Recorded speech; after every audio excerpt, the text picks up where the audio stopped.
Então, dando continuidade ao nosso último vídeo, né, onde nós falamos um pouquinho sobre mudança de comportamento e principalmente a gente ressaltou os gatilhos que nos levam a determinados comportamentos. Então é muito importante a gente identificar o gatilho que te leva a um determinado comportamento, mas hoje eu vou abordar um pouquinho mais como o nosso cérebro funciona para a tomada de decisão.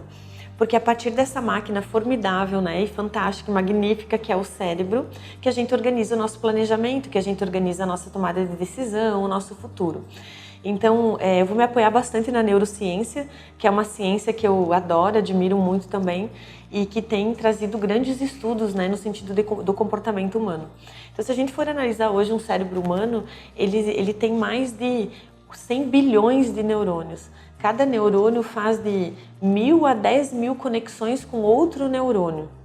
Então essa máquina fantástica é quem projeta a nossa realidade. É por meio do cérebro e dessa projeção de realidade que a gente planeja todo o nosso comportamento e a nossa vida futura. E o cérebro ele é responsável principalmente pelas nossas decisões. Então a parte do cérebro responsável pela decisão, pelo planejamento, é o córtex frontal, que fica pré-frontal, que fica aqui que fica bem aqui na frente. Então o córtex pré-frontal ele é responsável pela tomada de decisão, pelo pensamento.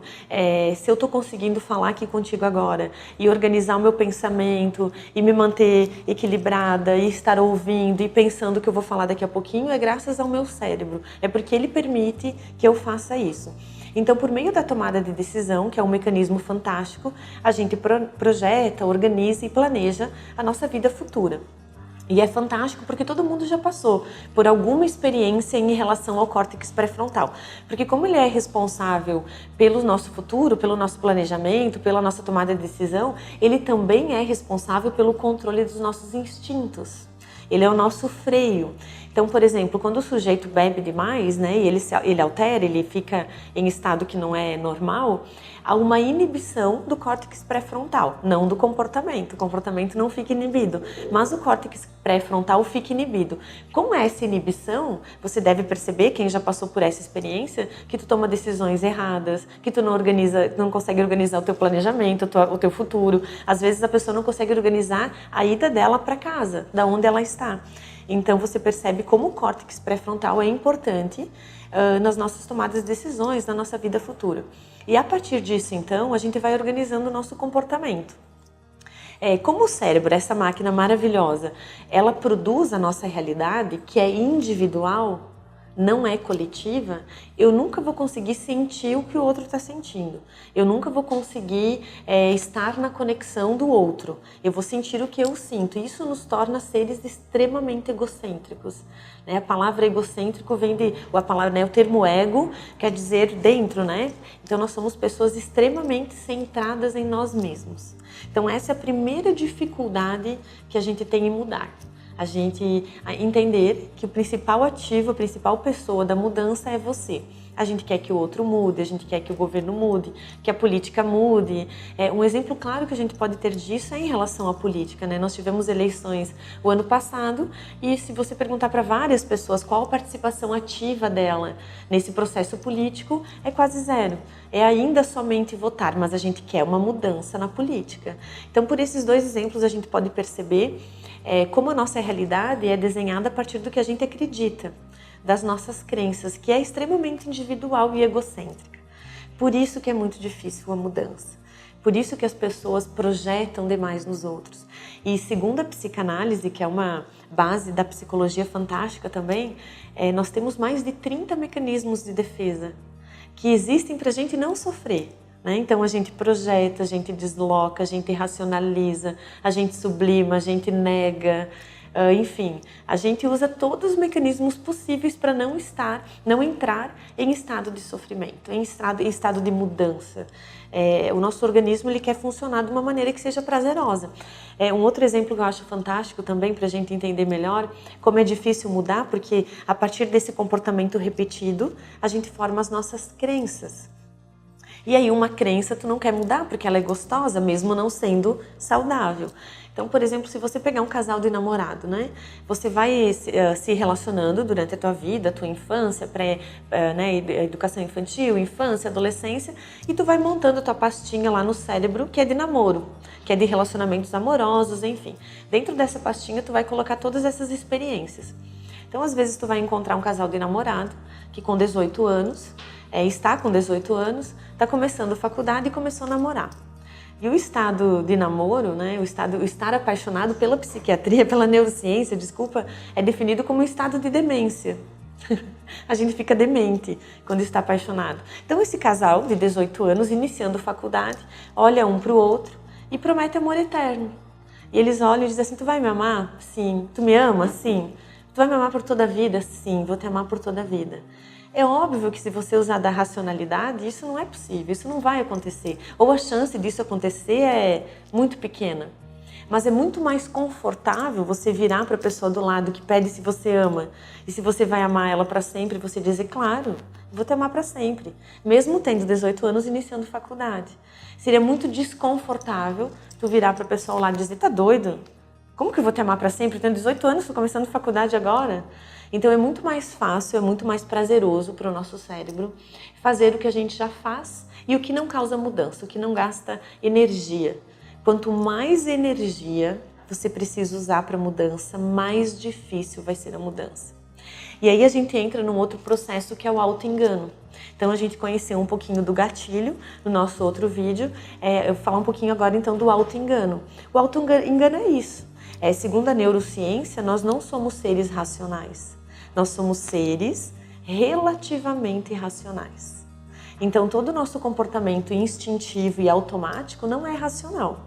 Então, quando eu tenho 18 anos, estou iniciando faculdade, viro para o lado e falo para o meu namorado que eu vou amar ele para o resto da minha vida e vou ficar com ele para o resto da minha vida, eu não estou sendo racional.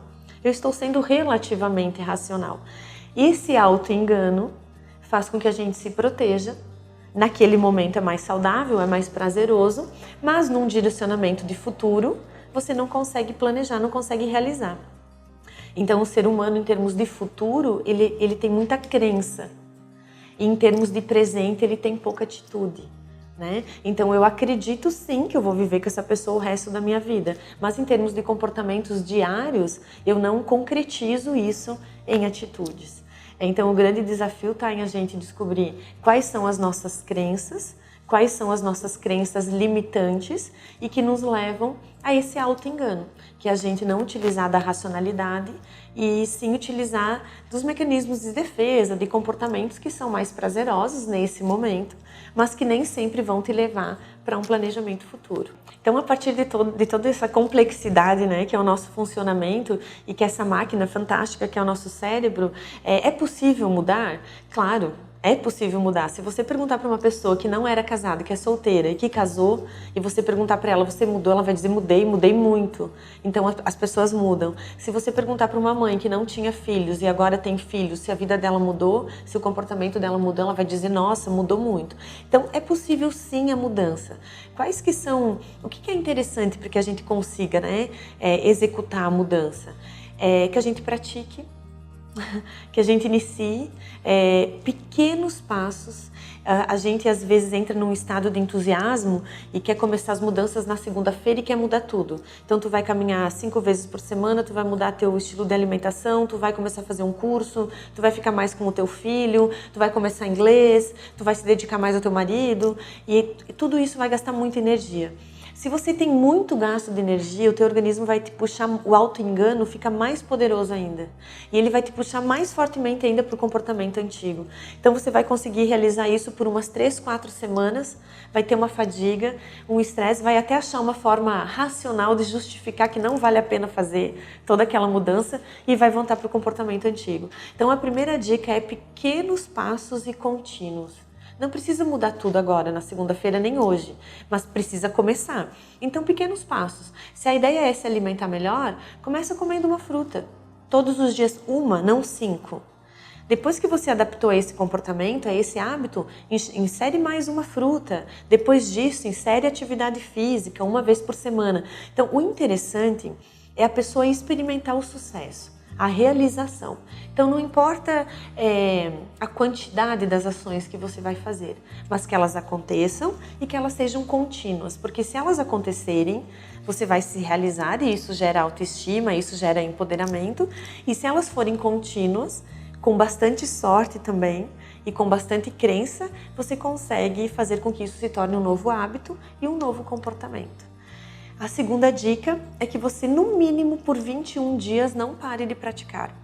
Então, dentro da linha do coaching, a gente tem uma abordagem que trabalha, que é a prática de 21 dias de um novo hábito, de um novo comportamento. Ininterruptos, né? Você não deve parar nem no sábado, nem na sexta, nem no domingo. Então, no mínimo, por 21 dias, você praticar esse novo hábito, essa mudança que você queira. Tem até uma técnica que a gente utiliza bastante no coaching, que é uma borrachinha de dinheiro que você pode utilizar, e quando o teu cérebro quiser te empurrar para o comportamento antigo, você pegar a borrachinha lá, dar uma puxadinha nela, ele vai mandar uma mensagem lá para o teu cérebro que é errado aquele comportamento. Isso é condicionamento clássico, quem é da psicologia conhece, que é Pavlov. Você vai conseguir condicionar melhor o teu cérebro àquele comportamento novo que você quer. Tem algumas correntes que trabalham 90 dias, tem algumas correntes que trabalham 120 dias, mas a ideia é que você pratique todos os dias, não deixe de praticar um novo comportamento, começando devagarinho um comportamento novo a cada momento. Então, por que é importante a mudança, né? Por que é importante mudar? Porque a gente pode imaginar que não precisa mudar, tem sujeitos que não mudam, porque o mundo está mudando, porque as coisas estão mudando, né? Porque a gente precisa evoluir. Eu acho que o grande sentido da vida é se tornar uma pessoa melhor. É acordar todo dia e poder fazer algo melhor que você ainda não fez, é você desenvolver uma habilidade nova, é você tomar um café diferente, enfim, é você experimentar, né, comportamentos e habilidades novas para que você evolua, porque ou você é Deus ou um ser muito parecido com Ele, senão você sempre vai ter algo a mudar, né? Porque o mundo pede isso hoje. E essa mudança não é aquela mudança não planejada, aquela mudança desorganizada. Quando a gente fala em mudança, as pessoas às vezes confundem e acham que mudar, então amanhã eu paro de trabalhar, amanhã eu vou começar a curtir mais a vida, vou sair todas as noites. Não. É uma mudança consciente, é uma mudança organizada, é uma mudança planejada e que realmente vai trazer bem-estar para o sujeito, né? Não é para os outros viverem melhor, é para ele viver melhor, as mudanças que ele precisa gerar, né? E a partir então dessa semana também a gente vai contar no linkzinho, vai ter disponível alguns passos que a gente pode seguir para facilitar o processo de mudança, vai ser disponibilizado também alguns e-books que vão poder ajudar aí nessa leitura e nessa busca constante que nós temos de evolução, de autoconhecimento e de mudança.